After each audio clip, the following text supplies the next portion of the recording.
Madame, Monsieur, bonjour, bienvenue dans ce journal. Voici ce que domine l'actualité. La CEI propose au gouvernement une prorogation de la révision de la liste électorale. Le 5 juillet, c'est la date butoir annoncée hier. La commission en charge des élections dit avoir pris la décision pour satisfaire à une requête des acteurs du processus en Côte d'Ivoire. Les centres seront ouverts avec des dispositions exceptionnelles pour recevoir les requérants. Des pluies modérées ou fortes observées à Abidjan ce matin. L'équipe de la RTI sillonne les différents quartiers de la commune de Cocody. Dégâts matériels, inondations depuis quelques jours. Les populations invitées à quitter les zones dangereuses. On fera le point dans cette édition. Depuis relance post-crise, les collectivités africaines à la recherche de solutions. Les villes du continent ouvrent la réflexion sur la question de leur développement. Le continent veut mobiliser les partenaires financiers pour les accompagner. D'abord, je vous emmène au palais de la présidence. Il s'y tient un conseil des ministres extraordinaire. La rencontre est présidée par le chef de l'État, le président Alassane Ouattara. Nous y reviendrons dans nos prochaines éditions. C'est une journée de forte pluie qui a démarré depuis ce matin. La saison continue. La Sodexam donne régulièrement les alertes sur ces précipitations. Les populations invitées à la prudence. Il y a risque d'inondation et nous nous rendons justement dans des zones névralgiques. Gabriel Zani, bonjour. Vous êtes à la Riviera. Quel est le point de la situation dans ce quartier de Cocody régulièrement sinistré?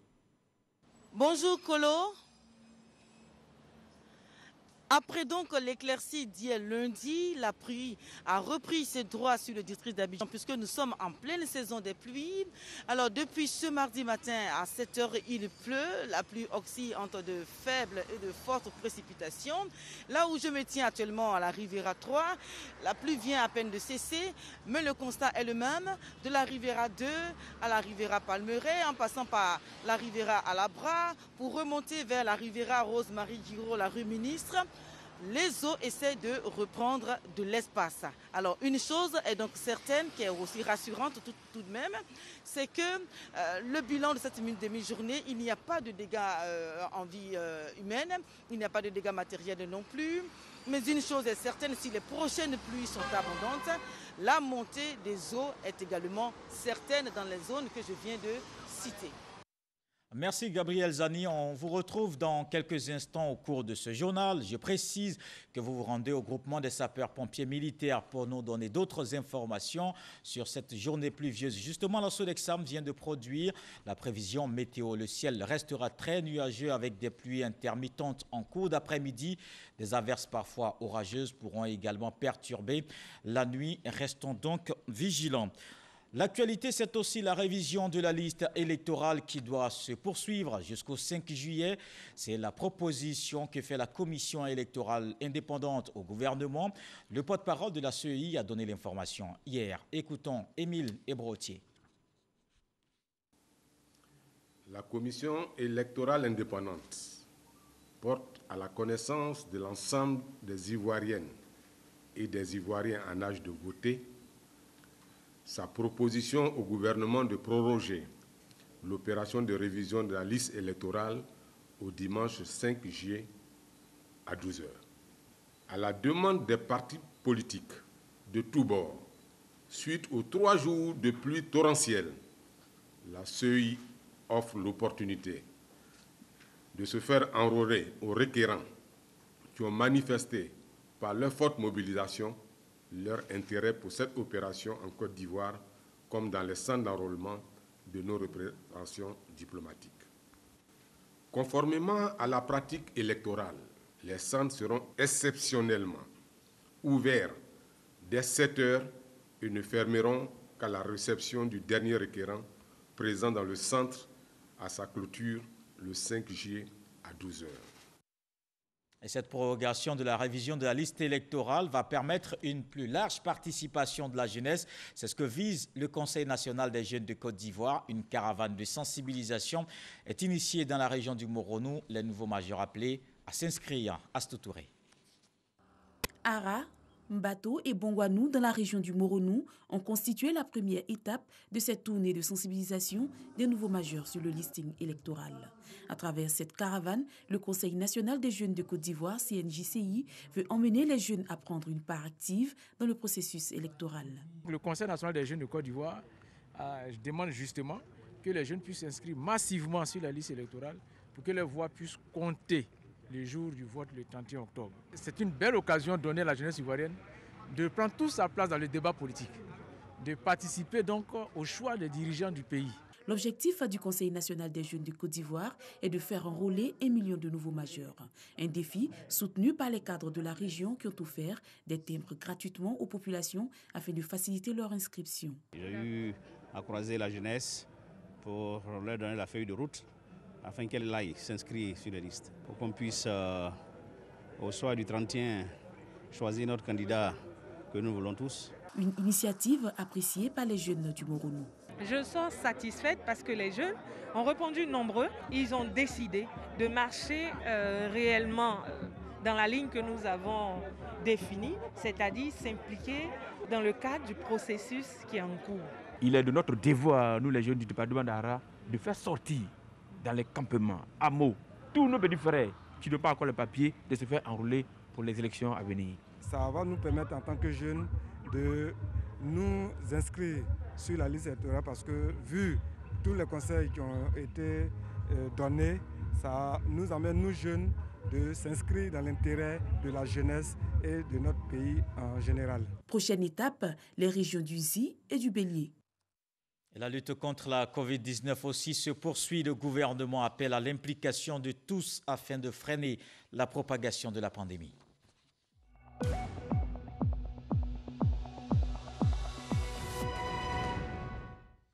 La Côte d'Ivoire a enregistré hier 113 nouveaux cas et 188 nouvelles personnes guéries.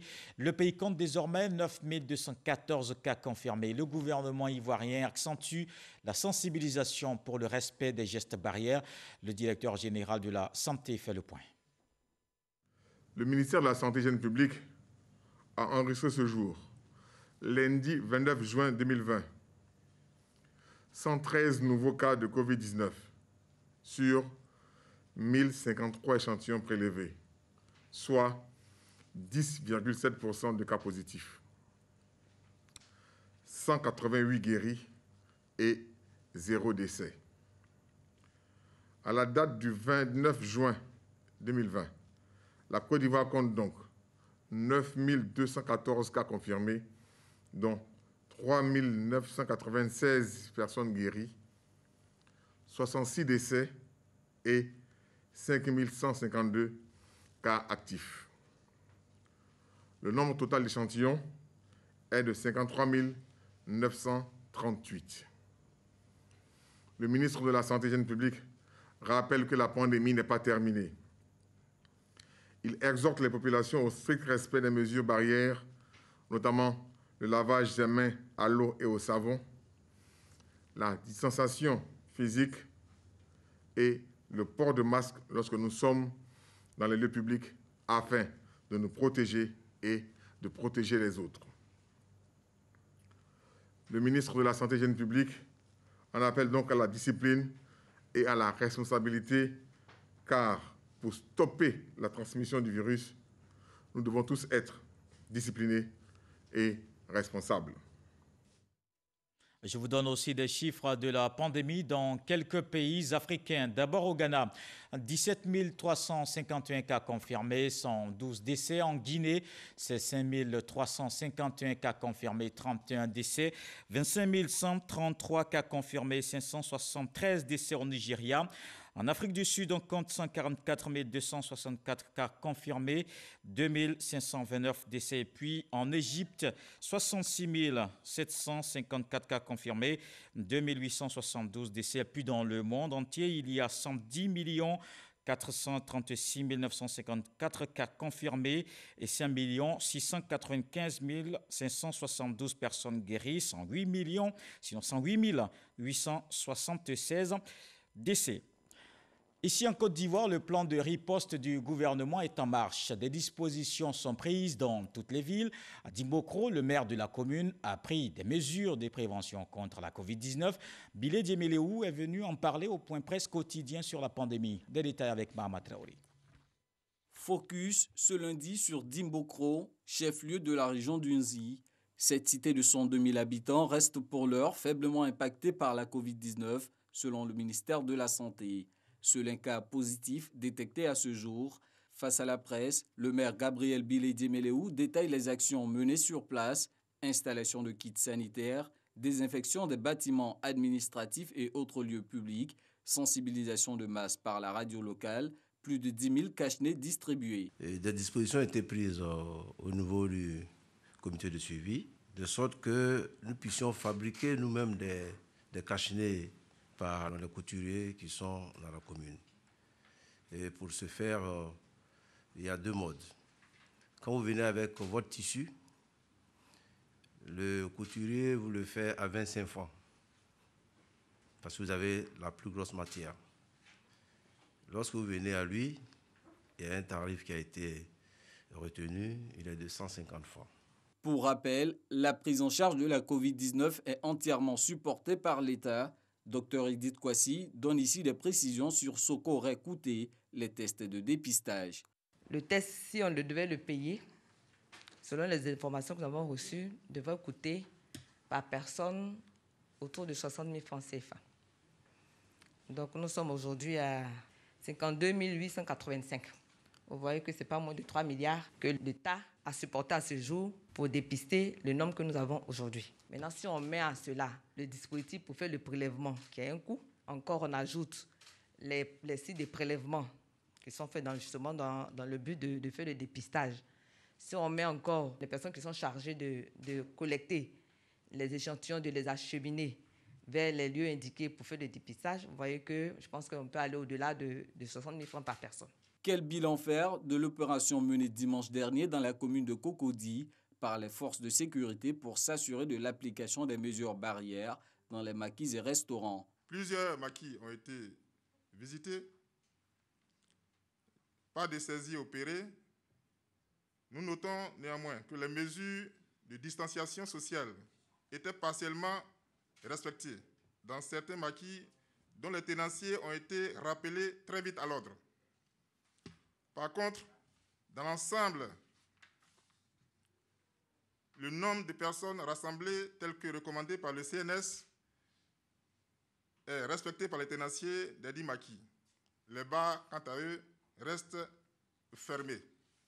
Concernant la mesure d'isolement du Grand Abidjan, notons que 56 véhicules et 151 personnes ont été refoulés dimanche dernier sur les axes d'Abou-Grand Laou, d'Abou-Sikensi, pour défaut de laisser passer. Et la Covid-19 qui impacte aussi les villes africaines. La problématique de leur développement au centre d'une réunion tenue par visioconférence.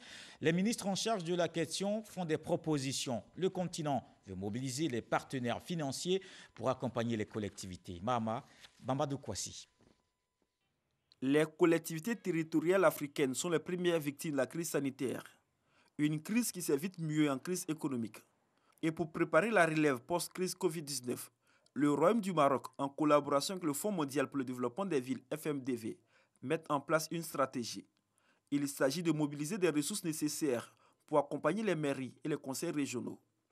Un webinaire est organisé autour du thème « Les ministères africains en charge de la ville, acteurs centraux pour accompagner la sortie des crises de la Covid-19 ». Occasion pour le ministre ivoirien de la ville, François-Albert Amicha, d'exposer la politique et les solutions de relance préconisées par le gouvernement.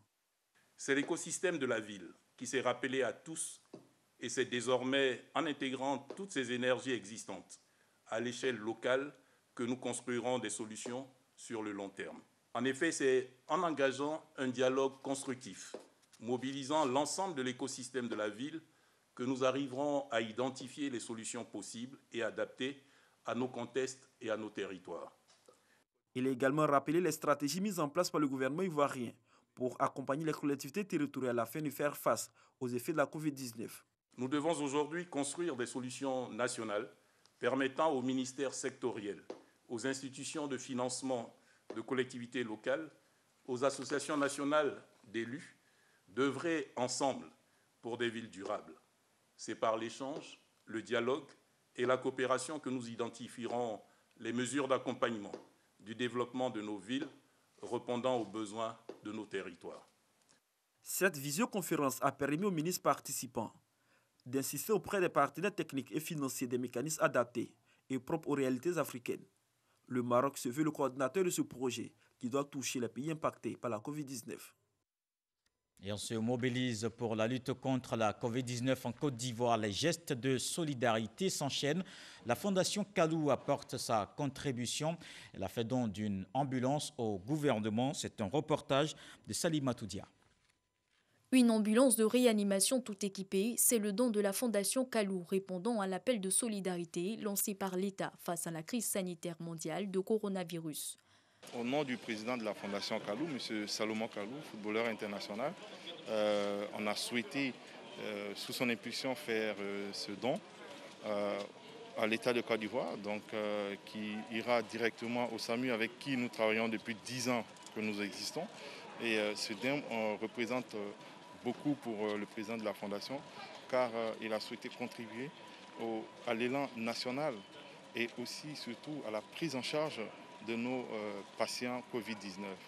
Et nous savons tous, cette pandémie, quels ont été ses ravages et quels sont ses ravages encore sur le monde entier.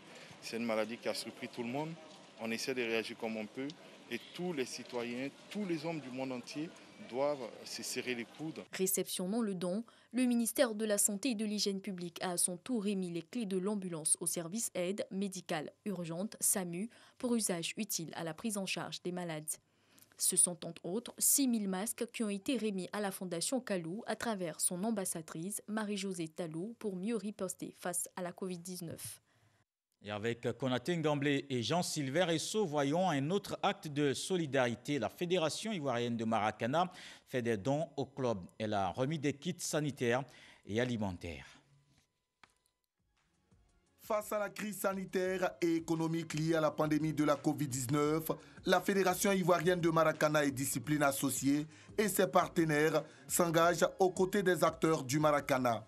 Les clubs de la zone d'Abidjan et les joueurs des équipes nationales seniors et super seniors ont reçu des kits sanitaires et alimentaires composés de riz, de cache-nez, de kits d'hygiène et des enveloppes. Les officiels techniques, arbitres, commissaires au match et superviseurs n'ont également pas été oubliés. On ne peut que dire merci au président qui s'inscrit encore une fois dans son rôle de père de famille, de prendre soin de ses enfants et de les aider à rester en bonne santé. Un sentiment de gratitude à l'endroit du président qui a bien voulu penser aux Maracaniers, qui a bien voulu penser au club. Il attire notre attention pour nous dire que c'est une pandémie mondiale et qu'à travers nous, les autres, nous devons continuer cette sensibilisation. Et donc, je m'associe pleinement à ce geste pour lui dire que nous avons pris bonne note de ce message si important. Pour Bleu Charlemagne, président de la fédération, ce geste s'inscrit dans le plan de solidarité mis en place par la FIMADA durant cette situation de crise que traverse notre pays. Le Maracana est une discipline citoyenne inventée par les Ivoiriens. C'est tout à fait normal que si la Côte d'Ivoire est touchée, comme c'est le cas aujourd'hui, on puisse chacun, en ce qu'il peut, apporter notre contribution, pourquoi pas, à la solidarité nationale. Tout en félicitant sa communauté sportive qui s'est montrée exemplaire, Bleu Charlemagne exhorte les Maracaniers à demeurer vigilants et respectueux des mesures barrières. Partout où les Maracaniers, mais les sportifs en général vont se retrouver pour leur sport individuel, leur maintien en forme, il faut qu'ils aient à l'esprit qu'ils doivent se protéger de ce virus. Une chaîne de solidarité que le patron du Maracana ivoirien compte étendre sur l'ensemble du territoire national. Pour l'heure, le Maracana est à l'arrêt, conformément aux recommandations du gouvernement. Et on reste sur le plan sanitaire pour vous annoncer ce partenariat. Un accord entre la plateforme du secteur privé de santé et la Côte d'Ivoire. Il vise à améliorer la politique de santé et l'offre de soins dans le pays. Les explications de Franck Wadio. Présentation du document et gestes consacrés. Voilà acté en termes de signature d'accord de partenariat la collaboration entre le ministère de la Santé et de l'Hygiène publique et la plateforme du secteur de la santé du Côte d'Ivoire. Dans différents pays, le secteur privé évolue de son côté et le secteur public évolue de son côté dans un même pays, pour un même système de santé et pour une même population. Nous savons que le ministère de la Santé est justement à cette prérogative de la santé dans un pays et il est tout à fait normal que le secteur privé soit allié au ministère de la Santé qui, étant l'autorité, puisse organiser le système en prenant en compte justement le secteur privé. Selon Joseph Boghifo, président de cette plateforme, la Côte d'Ivoire a un statut privilégié au sein de l'instance africaine des fédérations des associations de la santé publique qui regroupe toutes les plateformes dont celle de la Côte d'Ivoire. Pour le directeur de cabinet représentant Eugène Aka Aoué, le ministre de la Santé, le secteur privé représente en Côte d'Ivoire 47% de l'offre de soins. Une donnée importante, cette convention permettra donc aux deux parties, le privé et le public, dans le secteur de la santé, de travailler davantage dans la même direction au meilleur des intérêts des deux parties. Notons que le bureau exécutif de la plateforme du secteur de la santé de Côte d'Ivoire, présidé par Joseph Boghifo, a été installé en mai 2015. Cette signature de convention a été aussi l'occasion d'inviter le ministre de la Santé à la rencontre d'Abuja au Nigeria en octobre prochain qui réunira tous les acteurs de la santé au niveau africain. Et voyons cette autre bonne nouvelle. C'est un programme Eau pour tous qui est en marche dans tout le pays. Le gouvernement veut mettre fin aux problèmes du genre en Côte d'Ivoire. Après Tengrela, c'est Boundiali qui reçoit 2 unités préfabriquées de traitement d'eau. La correspondance d'Ami Sissoko. De l'eau en qualité et en quantité pour Boundiali. 2 nouvelles unités préfabriquées de traitement d'eau potable UCD en cours d'installation permettront de ravitailler la ville depuis le fleuve Bagoué. Avec elle, la production d'eau va augmenter de 4000 m3 d'eau par jour. Avec les ministres Bruno Nabagno-Koné et Maria Toukone, le ministre de l'Hydraulique, Laurent Tchagba, visite le chantier. En termes de taux d'avancement, nous sommes à 80%. 80% de réalisation. Tout comme sur les autres sites à Tengrela, il reste l'électricité et le raccordement hydraulique. Parce que nous voulons mettre en synergie les mêmes équipes ils vont le faire en même temps au lieu de faire séparément. À Boundiali, la question de l'eau ne sera plus un casse-tête dès la fin des travaux en août. Les localités de Kouto, Koliagon, elles également ne connaîtront plus de pénurie d'eau. Elles seront alimentées à partir de Boundiali. Monsieur le ministre, en honorant votre parole, vous nous permettez de respecter la nôtre à l'égard des populations auxquelles la promesse a été faite d'améliorer les réseaux hydrauliques. Je voudrais donc, au nom des populations, vous traduire nos sincères remerciements pour cet équipement. Avec une population de plus de 69 000 habitants, le besoin en eau potable de Boundiali est estimé à 5 900 m3 d'eau par jour. En mettant 2 UCD, nous sommes confortables parce qu'on produit 4 000 m3 jour. Et ajouter aux 2800 m3 jour que nous réalisons avec l'ancienne station, nous sommes à 6800 alors qu'on en a besoin que de 5900. 1,5 milliard de francs CFA, c'est le coût de ces 2 unités préfabriquées de traitement d'eau potable de Boundiali. Au total, ce sont 40 unités préfabriquées de traitement d'eau potable qui seront installées dans 32 villes. Coût global des travaux, 45 milliards de francs CFA. Les dates des examens à grand tirage de la formation professionnelle sont connues. La session 2020 démarre le 7 juillet, les épreuves écrites le 21. Mais avant, évidemment, il y a le retrait des convocations en ligne. Des dispositions sont prises pour la tenue de ces évaluations. C'est ce qu'on va voir avec Grace Kando. Les convocations des candidats des examens à grand tirage de l'enseignement professionnel seront mises en ligne le 1er juillet prochain. Les épreuves physiques, orales et écrites, quant à elles, démarrent du 7 juillet pour s'achever le 24 juillet. La session 2020 des examens de la formation professionnelle enregistre 17 084 candidats contre plus de 12 000 l'année dernière, soit une augmentation de 39,54%. En majorité, ces candidats composent dans les spécialités du brevet de technicien BT, qui représente 69,1%, et du certificat d'aptitude professionnelle CAP, représentant 27,3%. Relativement aux filières de formation, on note que 39,51% des candidats sont dans les filières du secteur industriel contre 60,49% dans les filières du secteur tertiaire. Toutefois, le pourcentage des candidats de sexe féminin dans les filières industrielles demeure toujours faible, avec 13,4%, tandis qu'elle représente 70,8% des candidats du secteur tertiaire. Les examens de cette année se déroulent dans un contexte de crise sanitaire. Des dispositions pratiques ont été prises pour le respect des mesures barrières. La déconcentration de l'organisation de l'épreuve physique et sportive, EPS, au niveau des directions régionales. Cette mesure vise à éviter le regroupement important de candidats dans les centres. Ces épreuves ne porteront que sur les sports individuels. La reprogrammation des stages d'immersion en entreprise.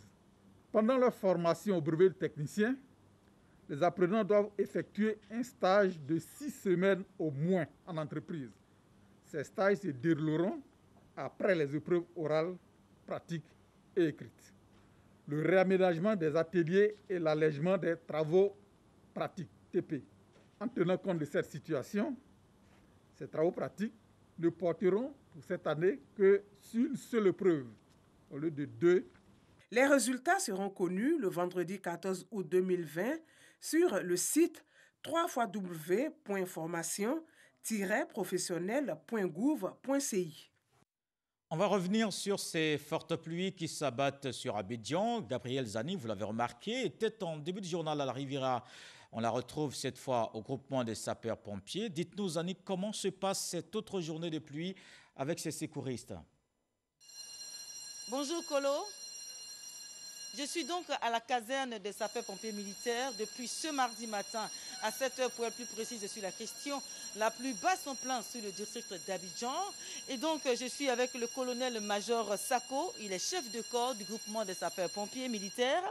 Alors nous venons de sillonner certaines zones touchées par les précipitations, notamment la Riviera 2, Riviera 3 et Palmeraie. Alors est-ce que vous avez reçu des appels d'aide venant de ces zones touchées ou d'autres secteurs? Bien, pour l'instant, nous n'avons pas eu de sollicitations liées aux intempéries. Nous n'intervenons que dans les interventions classiques, les accidents, les incendies, pour lesquels d'ailleurs nous avons eu un très très grave incendie ce matin, un feu de bouteilles de gaz qui a sollicité la mise en œuvre de très très gros moyens. Mais pour les pluies, nous n'avons pas de sollicitation. Alors bien, vous le savez, nous sommes en pleine saison des pluies. Alors est-ce que vous êtes préparé à toute éventualité au cas où les choses évolueraient? Oui, depuis le début de l'alerte météo, nous avons mis tous nos moyens en place pour pouvoir intervenir en cas de gros sinistres. Les moyens du GSPM, mais aussi nous avons eu un appui des armées qui ont mis à notre disposition des sections, des hommes et du matériel au niveau de l'état-major général à mesure de nous appuyer dans nos secours à victimes. Alors, cet appui-là, il va certainement vous aider à pouvoir mener à bien votre mission de secours auprès des populations. Est-ce que finalement, vous êtes vraiment, je vais dire, suffisamment prêt pour de grandes interventions? C'est vrai qu'on ne le souhaite pas, vraiment, mais s'il y a éventuellement des choses qui allaient dans le sens qu'on ne le souhaite pas, est-ce qu'aujourd'hui, vous pouvez affirmer devant les Ivoiriens que vous êtes réellement prêt pour faire face à toutes ces éventualités? Oui, aujourd'hui, je pense que nous sommes totalement outillés pour répondre à toutes les sollicitations, aussi bien en interne, au GSPM même, qu'avec l'appui des unités extérieures, les unités des forces armées, celles de la gendarmerie. Nous avons mis en place un protocole qui permet à ces unités-là d'intégrer nos opérations à mesure d'intervenir au profit des populations. Alors, merci bien, colonel Sako, vous êtes chef de corps du groupement des sapeurs-pompiers militaires. Alors donc, voilà donc ce qui a été dit. À la mi-journée, le bilan est plutôt rassurant. Il n'y a pas de dégâts matériels, il n'y a pas de perte en vie humaine et nous espérons que les choses continuent dans ce sens. Merci à vous, Gabriel Zani. Restez avec nous. La RTI vous donne toutes les informations sur ces événements et bien d'autres d'ailleurs. La Sodexam a produit sa prévision météo. Le ciel restera très nuageux avec des pluies intermittentes en cours d'après-midi. Des averses parfois orageuses pourront également perturber la nuit. Restons donc vigilants. Dans le reste de l'actualité, les dirigeants du G5 Sahel et le président français Emmanuel Macron se retrouvent. Un sommet qui se tient aujourd'hui à Nouakchott en Mauritanie. Les discussions seront ensuite élargies en visioconférence aux dirigeants italiens et allemands. Parmi les défis, il y a la mobilisation de la communauté internationale. La question du financement des opérations en cours sera certainement au cœur de la rencontre. Voilà qui met un terme à ce journal. Merci de l'avoir suivi. Attention aux fortes pluies. Prenez soin de vous. Dieu voulant, on se retrouve demain.